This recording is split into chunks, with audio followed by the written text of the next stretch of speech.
Hello, third grade writers. Today we're going to continue with Lesson 8 for our Unit 3 Module A.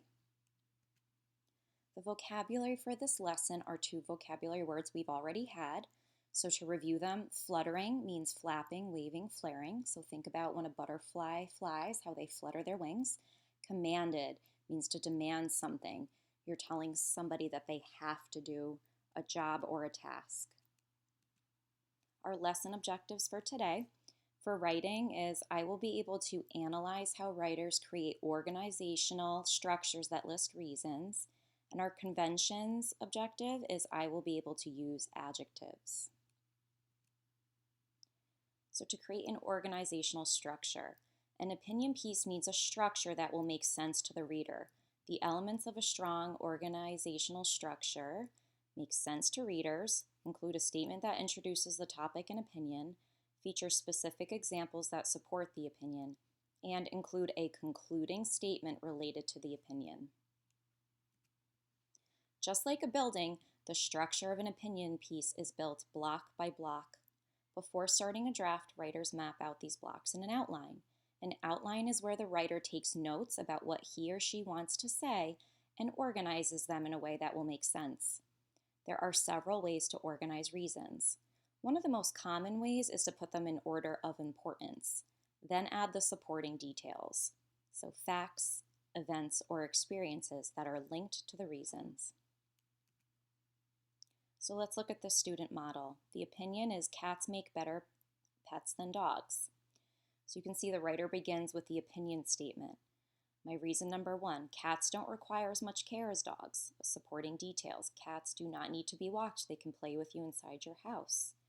My reason number 2, cats are better for an apartment. Supporting details, cats don't bark so they don't disturb your neighbors. Cats do not need as much room to run around. So each reason is supported by details that are related to the reason.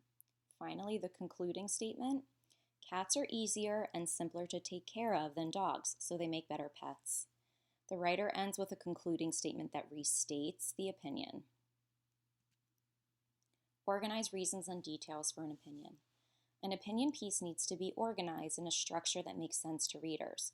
You will create an outline that organizes an opinion, reasons, and supporting details for an opinion piece. Then you will use your outlines to write an opinion essay.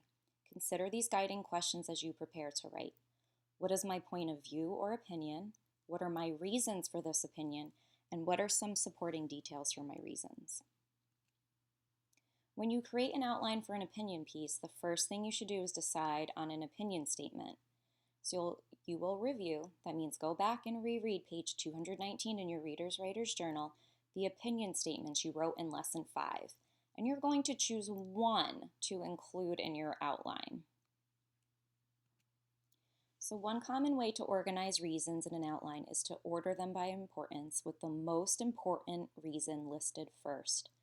Review the reasons you wrote in Lesson 6, which is page 223 in your Reader's Writer's Journal, and choose the reasons that best support your opinion statement.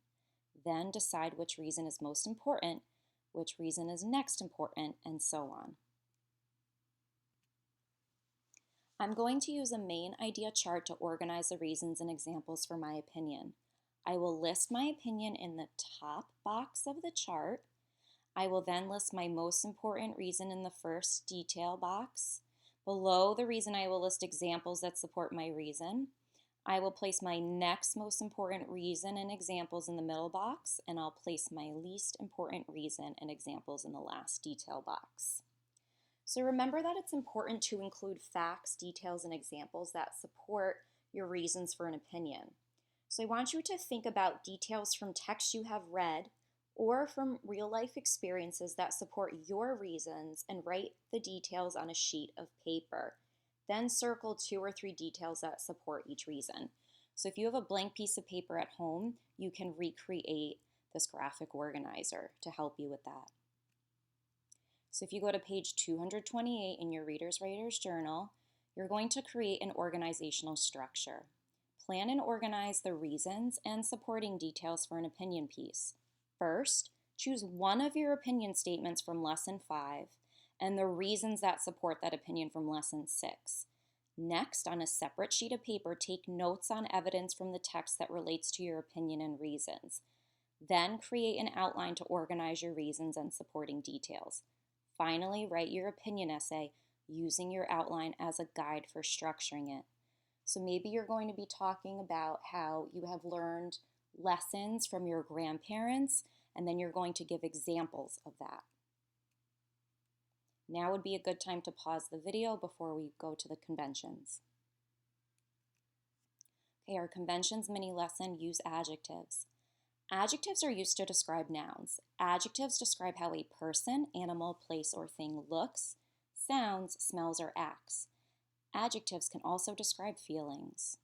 The man was tall. The man was terrible. The man was worried.